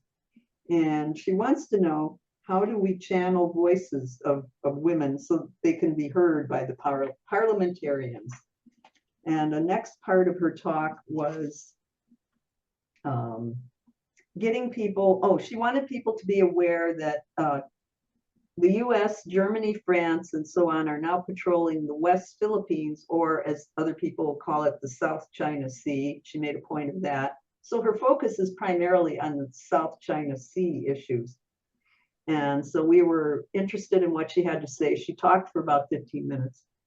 And her follow-up was about getting more photos to get into the hands of parliamentarians. And do you have anything to add to that agenda item, Diane? She was from the Philippines, but lives in Seattle now, right? Right, yeah, she's living in the US in Seattle. Yeah. Okay, and then there was a thing that was out of, not one of the agenda items, but the host, who is Pippa Bartolini, brought up that November 25th is the UN Day against violence, UN Day about violence against women. I can't say it right, but that we might want to tie in some of our meetings coming up in November to the UN's Day protesting violence against women. And so just keep that in mind. It's November 25th, but that didn't have to do with our action items, but I thought I'd mention it. Okay, action item number 2, brought up by Agneta Norberg, who was quite passionate about it, was talking about the militarization of space. And she wanted to propose a webinar. She started to go into a lot of detail, and Pippa had to kind of curtail that because that's going to be the whole webinar. And she is already working with Bruce, how do you pronounce his name? Gagnon? Gagnon. Well, I was saying it more like French, And she's known him since 1992, and she says they work together very well. What we should know that we probably don't know is that Sweden has this thing called the S range. Is anyone familiar with the S range? And that's where they're really downloading the most. Sweden is one of the biggest downloaders of station data from space stations, including GPS and all kinds of tracking and ballistic data. And Sweden is apparently the head of the pack, and it's happening at this S range. And she was furious. She was going on about the S range. And this is where she brought up that now these national missile defense installations in the S range make it possible for first strike capability, and that all instruments, and that every war has been a space war. And she's going on about this. And she said that, Russia's going crazy because they have 0 minutes to get ready for these things that are going to be put, even more of them, into Sweden. And she says the peace movement in Sweden ignores space, and that's why she's very agitated about it, because they themselves in Sweden, they're sitting on all this and they're ignoring it. So the tentative date for this, Agneta Norberg and Bruce Gagnon, is Saturday, December the 6th. They want to have this tentatively scheduled. So if you want to put, it sounded pretty definite, they're going to go for December the 6th. So keep an eye out for that one. And the final action item would be of interest to Nancy Price, because they want to do another big webinar about the nuclear waste cycle. And they say that that is these Scandinavian women, especially Leah Launokari in Finland, says that even nuclear activists are not paying enough attention to the whole cycle of nuclear waste. And they want something from A to Z, you know, what happens with the whole cycle of using nuclear materials. And that was the last one that I got. I think that was pretty much everything. And I recommended you, Cheryl, and for it. So anyway. So we have, Yeah. I mean, that's what the Alliance for Nuclear Accountability is, the one that really has paid more attention to the waste issue than. And isn't Nancy talking about that, or am I mistaken about Nancy? I thought she was also. No, Nancy Price. we are members of ANA, and as I say in the next Okay. the next item, which is there is this upcoming meeting in Las Vegas of the ANA, and but they are going to have, part of it is going to be by Zoom, so you can register to attend by Zoom, and so that I put in the agenda there a website which leads you to the whole description of the whole meeting in Las Vegas, with a visit to the Nevada, as they used to call it, the Nevada test site, which is where all these nuclear weapons were exploded, is 65 miles away from Las Vegas. So they have as I recall, they have a field trip that they will be taking to something close by. Anyway, so Cheryl, may I ask a fast question? What does ANA stand for? Alliance for Nuclear Accountability. Okay, thank you. Wow, quite a hotel. And so you're looking at the hotel they're staying in. Well, that's your link. That's what you put in. Well, it should have gone to the website of the whole affair, but it shows a hotel, does it? Yeah, I've got a nice view of a hotel I wouldn't mind staying at. All the hotels in Las Vegas are big and glitzy. Yeah, they tend to be. Okay, well, Ellen unfortunately left a few minutes ago, because I was going to ask her. You recall that Pam Richards is going to be going there. Ellen, we offered to pay for Ellen's airfare to get her there, but she decided, she told us 2 meetings ago, that she would not be attending in person. Oh, if that's the case, could I have some money back then for the buttons? Probably. The button money was going to go to for her to take the trip. Okay, so remind us how much it was that you needed. It's $70. $70. Okay. This has been brought up several times. Eileen got those buttons that she's been giving out, saying no nukes. So let's see. Right, and if you want, I can throw in some of the origami, little cranes. Peace cranes. That's a deal, you'll know. All for the price of 0. Do we want to vote on that again, or I thought we already voted to prove it. Right, but then we decided that we didn't have enough money to do that and help. I didn't know that was the case. Okay. Yeah, so I move we give the money back to the buttons and the cranes. Yeah. And so so we have to tell Chris Wilbeck what to do. She has to send a check to you, Eileen. I think you would cover it out of the Disarm Kitty. Yeah. Kitty, right. Okay. All right, I'm gonna write that down. you. Okay, so the next item is divestment. Right, which you'll see Odile and I, on paper have an interest in divesting. And I sent you a couple email asking how can we plan that to present it to the committee. okay, But you it sent to was me. Washington, so I don't know if you had time to respond. Probably not. I'm trying to remember. I do try to read every email that comes from WILPF people. The point is, there is this amazing toolkit that Yes. International have put together with lots of similar ideas to things that we've already been doing or we've heard about from other organizations. So Odile and I will try to get together and Okay.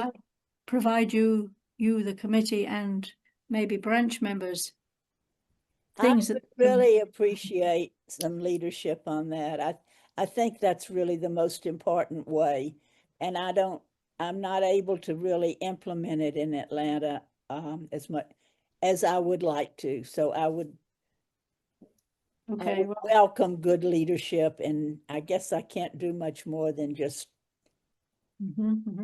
So the difference from WILPF International's effort and other people is that they're calling it a reinvest in feminist peace.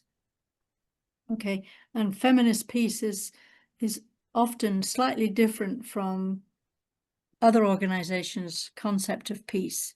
So, but I haven't looked at their toolkit recently. I've been rather busy with other things. So I'll do anything I can do as an individual, but I can't Right. really deliver the city council or even get my WILPF branch to do what I'd like to see. So Okay. if you can offer what one can do as an individual, I would welcome that. Okay. All right, so your branch is not interested in. Well, I'm not able to get it done. That's all I can say. I've tried, and I'm not Okay, succeeding. we will work on it. We will work on it and making it easy and simple to understand and take an action. I have a question, if you don't mind. I clicked on your link. It's to the move the money, and it says here that all NATO members increase their military spending in 2024. Oh, never mind, excluding Iceland. Okay, I pass. I pass. I thought it said including. There's quite a lot of that. Will take you to quite an extensive amount of material there. Yeah, there is. Thank you. Okay, I think we could go on for the next item really is the treasurer's report, I believe. And Ellen, was I inserted You're coming up. after the treasurer's report? Okay. which we're not really having because Ellen left. But so the next item then is, well, we're going to have the next meeting the second Sunday in November. That's Sunday, the 9th of November. And then we have other business. And here we are, Peggy. Okay. I really wanted to bring this to WILPF because something has happened in Atlanta, which I think is really significant. A woman named Patty Duran, who ran for the Public Service Commission, which is what regulates the utilities of Georgia, and that's enough. And she ran. She researches. She's the most knowledgeable person in Georgia on the situation, and that includes she was the main author of the Vogel report, which some of you have seen who went to the ANA meeting.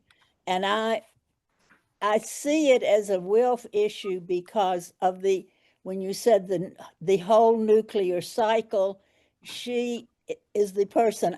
I don't know these things, but she knows, and Cheryl does, Ellen does, others of you do, but I'm not knowledgeable about this. I just know how important it is to have someone who knows the full cycle and the relationship between nuclear power and the threat of nuclear destruction. She was arrested for theft at the last meeting of the Public Service Commission.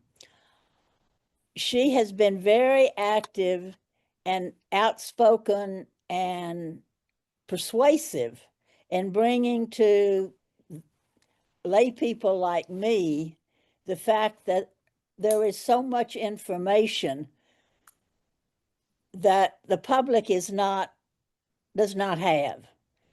The Public Service Commission exists to commission information to serve the public knowledge about utilities, so that indirectly we control the price of the utilities. Her being arrested to me is a shock. I think the word fascistic is appropriate. I don't know exactly what she sold. She picked up a packet of, hurry up. Yeah, no, she picked up a packet. She didn't. She picked up a packet of information, which was probably there for the Public Service Commissioners to review, perhaps contracts that were going to be let by Georgia Power Company. They said it was theft because they said they were trade secrets. So I don't know how to proceed. I'm bringing it to you all in hopes, I guess we're running out of time, for some advice on what I can do here locally. I can't ask that we do something because I can't draft a letter in time for us to agree to pass it, that something could be entered before there's an election coming up, and the two incumbents on the Public Service Commission are up for re-election, and that's when she has been very effective in lobbying and convincing all of us voters to vote them out, which has not happened before. I'm going to shut up because some of you have up your hands and maybe Just to clarify, is she a commissioner? No, she's she didn't not. win. She will run again next year, but she was the most effective. She leads she set up an organization called Georgians for Affordable Electricity, I think, or maybe affordable. I don't know. Anyway, it's an NGO. People can contribute, but she is the researcher and the hub of action on making the Public Service Commission accountable. And they want to get rid of her. Oh my God. Well, and they've arrested her. Yeah, if you read what Peggy sent, there's a report from a Georgia newspaper. I'll read it. So, this is the. So, Alan, were you wanting to talk on this, and Gloria? Because I have Peggy's asking for some ideas. I see, Alan, your hand is up. I also have my hand up. Are you going to talk about what Peggy's talking about? Are you speaking to Gloria or who? Alan and Gloria both got your hands up. All right. Yeah, I'm going to speak to what Peggy is talking about. Right. But Alan's went up first, so I was asking him if he's muted. Alan, you're muted.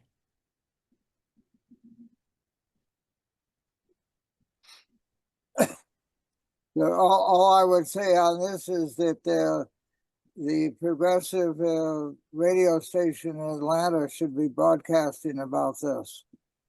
So Harlan Joy is a person I know there, but it seems put this on the radio that this should be out for the people to know what's going on. But I have something to say not on this topic, so I'll pass for now on this. Okay, we'll come back and get that up next topic then, I guess. So Gloria? Okay, well, the only thing I can offer is because I do work on other issues, and some of these, oh, like the originalism thing with the Supreme Court, you know, we're not qualified to argue that. And I think what's important is to get a lawyer, find who the progressive lawyers are in Atlanta, and get one of the, you may not be able to just use any old lawyer, but one who deals with utilities and regulations of utilities. But there must be young lawyers in the law school and, you know, in the university there. There are there, yeah.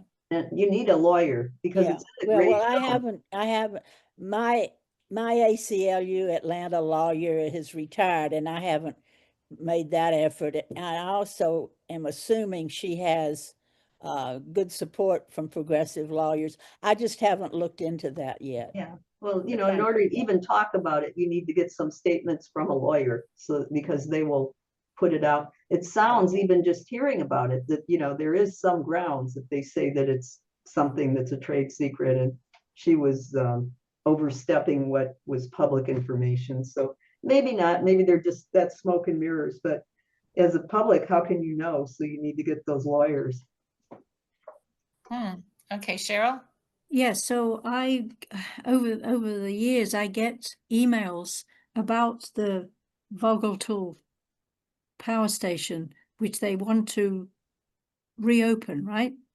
So there is an organization, and which I cannot remember the name, but if Nuclear Watch South. Right, Nuclear Watch South, they're the ones you should be writing to, telling about this. Well, I mean, I'm very close to them, so yes, that would be, we're asking for somebody else to help. That they would be the people. Nuclear Watch South. Yes, yeah, that would be my idea. yeah. Okay. Mhm. So I think that you've got an advice that we can give. And so now we're opening up for anything else. And Ellen, you said you had something, so go ahead. Yes, I hope that the end the war system can be on the next agenda. I carry around the leaflet I think I've sent to you, and the sign at the No Kings. The leaflet got quite a lot of very positive. That's the question we really have to deal with, and the whole war system. So I've redrafted some of the material I've sent to you before, and I'd like to present it at the next meeting. But I heard a program that I'd heard before, and not really, I pressed it a little bit, on geoengineering. And this is the particulate that is being put in the atmosphere by those who are trying to control the weather to reflect back sunlight to keep the earth from warming. And the effect of this is, of these particulates of very tiny size, is that they do dim the light, which has an effect of reducing the efficiency of solar collectors, which is what brought this question to the attention of the man who's been most promoting it, Dale Windstrom from Northern California, geoengineeringwatch.org. But the effect of these particulates is that they do precipitate down to the earth, and the aluminum in particular, but also the barium and the cadmium that are in these nano particles smaller than any filter has, is to destroy the fertility of the soil, to kill trees, and to kill ourselves. It is a toxic poison, and it is something that we should be aware of. As they say, the worst calamity ever perpetuated on the human race. So, and this is initiated around the question of weather control and warfare, as well as climate control. So I think we should have, I would be glad to forward this video. I think it should be on our agenda. I tried to get our local congressperson into for dinner. It was not successful, but I saw this again today, and it is most disturbing, most disturbing. Should we all survive the nuclear holocaust, this is what will catch us next. Geoengineering Watch. Geoengineeringwatch.org. So The film is called Dimming. I have seen other engineers talk about this. This is this is putting actual material very high in the atmosphere. Yes, out of the airplanes, military airplanes, commercial airplanes. There is you're not permitted to talk about it if you're any sort of in the weather world. There's a complete voice information closed down on what is actually going on. Yeah, but okay. I mean, there are various ideas of how to change the weather. One is, you want to make it rain more, which they already do in places, especially if they have a wildfire. They drop things into the air that makes it rain onto the wildfire. But you're not talking about that. You're talking about sheets of material that would be put up very high. It has been put up, yes, that then precipitates, and it also has the effect with their radio frequencies. If you have a lot of aluminum there or cadmium, depending on what it is in a particular isotope or whatever, electrical signals can organize that material into winds and into storms. So it is quite effective actually in creating weather. Which is militarily effective, and that's what has been promoting and maintaining a lot of this. Besides the, So I'm still not clear whether you're talking about little particles that should be spread around or sheets of material. Which are you talking about? Tiny little particles, millions of tons of tiny little particles, but not attached to each other. No, they're all separate. Separate, right. Best that you send us a link to this site. This sounds more like democracy, Earth democracy. Yes, it's right. Can you spell the name of that film? I'm spelling it DEMING. Yeah, MMING. Say it again. Dimming, like dimming of lights, right? No, dimming of light. Oh, it's D-I, not D. Okay, got it. Dimming there's a film. Okay. So, lights. Alan, you've got to send us stuff. I'll send you the link. I just saw it today. It's not too far back in my emails. I can find it. Great, thank you. Okay, so I can look it up right now. Okay, is there anything else? Okay, just to say that, and it's good time to stop. If Gloria put something in the Reuters latest thing about Putin and Trump meeting, and it was wrong. So are they going to meet in 10 days or something? Cannot meet for the. I'm so tired of hearing about that horrible person. The process is complicated, right? So you interpreted, Gloria, to say it was going ahead, but here it's. Well, there are varying stories, but most of them are coming from these various sources that they are still talking about it. They haven't concluded when it will be, but people were putting out it's not going to happen. They're not going to meet, but that is being denied, by I think both sides now, and they do need to prepare something where they're not just coming and then nothing happens, and that's what is said in this short Reuters story. Right. Okay. Fine. Thank you. Okay, I think that's everything. We meet the last Sunday of the month. And in November, that'll be the 30th. And that's which happens to be. But I think that's okay for most people by Sunday night. I think we may still be in Los Angeles on visiting our son. I've arranged December 1st, so I think I'll be out of town for that. Oh, you won't be. Okay. I will be driving because I was going to be driving back from San Diego to home on that Sunday. I've actually arranged to stay over in Solvang on the way so that I will be here for a 4:30 meeting. Okay. Oh, okay. I could have decided just to keep on driving, but I haven't. I make a tremendous effort to make sure I'm here for these meetings. That's Well, I guess we won't change it to the week before then. I No, was no. gonna, yeah, that's where I was going. Should we You were change it going to there. the week before? So, If it had been the week before, I could be there. Let me see. Right, but that's just, let me see, I think I've already given that one up, you know. Yeah, I'm gonna be gone on that one, so. the It's 23rd? because our hotel doesn't have the greatest Wi-Fi that we always stay at, so. Yeah, but I'm busy. I've got an event on the 23rd, you know, that takes me through, Oh, so I couldn't do it. I mean, Okay, so I okay. guess we're staying with the 30th then. Okay, I just thought I'd bring that up. thank you, thank you. Thanksgiving Yes. weekend. I just wanted to say hello and good night. Good Thank night. you, McGregor. Oh, hello, good night. Hello and good night. I saw you a lot at the World Beyond War conference. I did She's too. gone. And Diane, this week I want to wish you a happy birthday. Oh, thank you. Thank you. Happy Be rich, birthday everybody. Birthday. to you. I'm having a birthday peace party. That's my birthday. I'm inviting All people over to right. hear about WILF. When I have my birthday, I go to an Indian restaurant called Gandhi's. Oh, that Good. covers the piece. Very peaceful. Okay. Actively, non-violently peaceful. Yeah. Mhm. Restaurant? A Okay, well, peaceful thank you, everybody. birthday. Great. Bye. Yes, everybody, Night. look for some more emails from me with what we're trying to do about the New Start.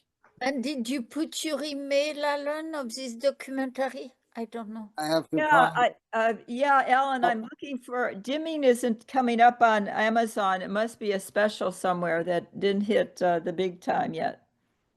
It's a film, not a book. it's been out a while. Well, Amazon does films too. I'll find it for you. Mhm. Okay, all right. All right. But It's, I brought it up. It's called The Dimming, right? Oh, I missed that. Well, there are several movies with dimming in the title. Dimming the Sun, and a documentary focused on climate engineering called The Dimming. that'll be it. Mhm. I'll look for it now. I got it. Never mind, Alan. You're off the hook. Okay, well, He wants to send it. To all of us. The listserv gets it. I've suggested if he wants this. But you can always send it to Disarm Discussion. Yes, please. will do. Okay. And then you should also just send it to Nancy Price Mom? unless. Where are you off to? Tennessee. You're going to Tennessee? Yeah. Who's that? I'm looking at the film. Thank you very much. Good night. Night. Okay, take care. Bye. Thank you, everybody. We'll note for the minutes that we adjourned at 6:30 Yay. Pacific time. Oh, Okay. that was good. Only 2 hours. 2 hours, right? Right. Okay. Leave Thank you, meeting. everybody. Please do some things for us. So Just I come guess to we the- all have follow-ups. Yeah. Yay, Oh, and I yeah. am going to do a study of the effectiveness of these films because I think we need to be objective about it. We know aspirationally what we hope they will achieve, but we need to know, like what was the net effect of failsafe? And I know there are studies out. Did it have a ripple Great. effect out in public opinion? We can't dwell in the land of what we hope they will do. We have Right, but that was, okay, so that was, see, you're of an age that maybe there's a lot of people who never saw Failsafe. I rarely go to the cinema. So are you talking about a film I that's saw it. 20 I think years I- old? Is it 20 years old? Failsafe? Yeah, Failsafe came out in 1964, I Yeah, think. Henry course. Fonda. of course. Henry Fonda was the president. Don't laugh. These I films know, are but they're there's a whole better bunch than of- the ones we have now. But a whole bunch of people were not even born then, Do you okay? understand what I'm saying? These films were No. better. I mean, On the Beach is more powerful than I read anything the book. that's coming out. I read the book I on the read the book, book and I saw the film. and I both didn't were see the good. film, right? So Well, let's not be cinema, snippy. I mean, some of the films are actually better than the book. anyway, so Now, we, you have to grant so- some of them are actually better. Yeah. And in the case of On the Beach, I think it could arguably be in some ways more powerful than the book. But Failsafe was just a linear film. It went from A to Z and oh, that's terrible, and it left you hanging. And the minute I heard this new one being described, it sounded like the same plot. So let's see how well fail-safe. Well, you can accuse all kinds of films of I'm having. not accusing anything. I'm saying I we're know. not studying them empirically. We're being aspirational. We need to study this, and we'll get all our friends to do it, and we Alright. hope it will have this effect. Let's just see how much effect Okay, there's historic films have had that are very famous, like Dr. Strangelove, for yeah, instance. so let me Right, suggest right. that there are bigger organizations than us, like Rethink Media, that really should take this on. Okay. No, I think any scholar can go on into it. I don't think we have to defer and bow and kowtow to these different organizations because they may have their own agendas for doing it. I'm just saying that it's a good idea to look at these things, look at the studies that have been done. You don't have to go, I'm already, someone who can do that. Maybe not everybody can, but I can. I know how to go Yay into for the you database. doing research and sharing it. I'm into research. It's like I could Right. have a t-shirt, research is me. Right. So I would love to do this. I would love to do this. your And I would love to have suggestion. I am very unhappy. Let me put it this way. I'm very unhappy that we stay in the land of aspirational, what we think these films are doing. I have written for the MLA journal, Extrapolation, a thing about, what's his name? The man who made Oppenheimer. What's the guy's name? I can't think of it. Sir. Right, that Sir guy, whatever it is. yeah. Yeah, you saw it. It was Chris, about name his is- politics. They're not that progressive. I mean, he's the man who also made Batman. So you have to look a little deeper that, what is the effect? But I think your idea that somebody should be looking into its effect, this latest film, The House of Dynamite, is a fine idea. And I personally don't have the wherewithal. I know, to you do should that. get a t-shirt that said, I No. personally don't have the time, and just have And it. then, all right, and a then I t-shirt. think, Gloria, you don't have as many resources as some other organizations who've put out these toolkits. You're not thinking like a literature person. You're thinking like an organizational person. I'm thinking They are about, probably preoccupied with other things, just like you're telling me. I'm going Yeah. to do precisely what we want done, which is to look at the societal impact of these yeah, but films. how are you going to do that? Are you going to I do know how a to do survey of research. I know 3,000 how to people? use big I'm data. I sorry. know how to do all these things. No, you don't have the wherewithal to You do don't a know what proper. my wherewithal is, Cheryl. I do. I know what it I is. can use It Google isn't Scholar, and I use all kinds of the things that the public doesn't use, usually to do a public opinion poll. You need to poll. No, I'm not talking three- about that. You're Right. Well, misunderstanding. I'm saying I'm that's not how talking about would do it. that. No, the public opinion poll, yeah, the organizations can do that. I'm Right. talking about a literature review. You know what that is? Yeah. That's what has been published on a specific topic. I can do a very targeted lit review of studies that measured the actual impact in society, sociologically speaking, or politically, Of this of particular film. this particular genre of film. That's all I'm talking about. The genre, but we were interested to know this particular film. Well, the which has particular film, yes. has hardly been around, so we can't expect a lot of I'm not literature on talking it about yet. that one. I'm talking about Failsafe. This is just Ah, a remake. I mean, if you want to be all woo-woo about it, yeah, but it's basically a remake of Failsafe. Well, that's, you're putting it down as being, as I say, you could It's pretty much the same plot. yeah, but many films have the same plot. Oh, you're aspirational about every film that comes out. I'm saying No, I'm not. I'm just saying, and see how much real impact they actually have. Right. Let's So see. you're going First to of do all, let's see if they have been studied for their actual impact. Because, for instance, at the time that Citizen Kane came out, it was to topple oligarchy. It was going to topple and make disgraceful to be an oligarch in America. And it didn't quite hit that mark. It was a very landmark film that had some new cinematography in it and certainly challenged a few things, but it didn't topple capitalism. It didn't decrease the concentration of wealth. Yeah, and people are looking at the costs and the benefits, not just what we hope it will do.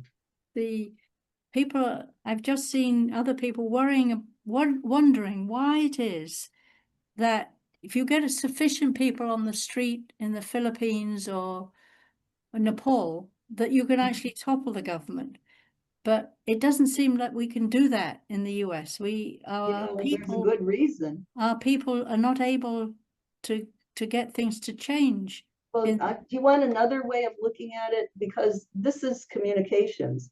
We are so niched into different niches that we have silo vision. We're each in our different niches. And maybe some of these other countries haven't evolved to that level of marketing where they got everybody safely stowed away in separate niches. It's hard to cross the borders of your particular niche here. You know, you have niche niche, or however you pronounce niche radio stations, niche TV, and they use terms like echo chambers and bubbles, and people don't unite outside of their own discourse community, is what we call it in rhetoric. They have a discourse community, they stay in it. And because we're a big country and there are big bubbles, we don't break our bubbles, and we can't organize anymore. Right. Well, that's why the No Kings was trying to get past. No Kings. You want really my view of No Kings? George Soros was a big part of it. Yeah. I'd like to know what is his agenda. That's what I would like to know. Well, there's Indivisible, He was one of the major, if not the major funder of Indivisible. Is he? And Okay. I don't have a problem with George Soros. He does a lot of good with his open society. I'm not a Republican, and I'm not saying it for that reason. It's just that it's more astroturf, as we call it, where something is funded from on high than a true grassroots. Grassroots is where, Certainly look like grassroots from where I sat. But there's a George Soros. But whether it's his money being used, I don't care. Well, what's his agenda? What is George Soros? Well, it doesn't matter to me. I can make. Why should it not matter? Because I'm making my own agenda. But Elon Musk has an agenda, and all the people at the top who can pour money into things, they all want something out of it. I don't know. I think he's a benevolent oligarch. He is an oligarch. But okay. It isn't just something that sprang up. All of that slick, the signage and everything, it is definitely people from a top down kind of thing. Oh, okay. Well, listen, I'm going to say this to Ellen Thomas, that you should not include this in the recording of this meeting. You should stop when you send it out, you stop it at 6:30 p.m. Yeah, this is Pacific time. after meeting. At the end of the meeting, right? Yeah. Right. Okay. So I need to go and do a whole bunch of things now. Okay. Well, have a good evening. Thank you. I will do my research on the impact of these films and try to get that back to you. It looks as if Odile and Alan are okay from what I can see through that window. He disappeared. It looks like it's an open window, but maybe it's not. It's a mirror. It's a mirror, isn't it? Oh, it's a mirror. No, it's a window. Not the round thing. Not the round. Where are they? At the left. I think they've forgotten they're still logged in. Yeah, never mind. I hope they're okay. Yeah. I'm sure they're okay.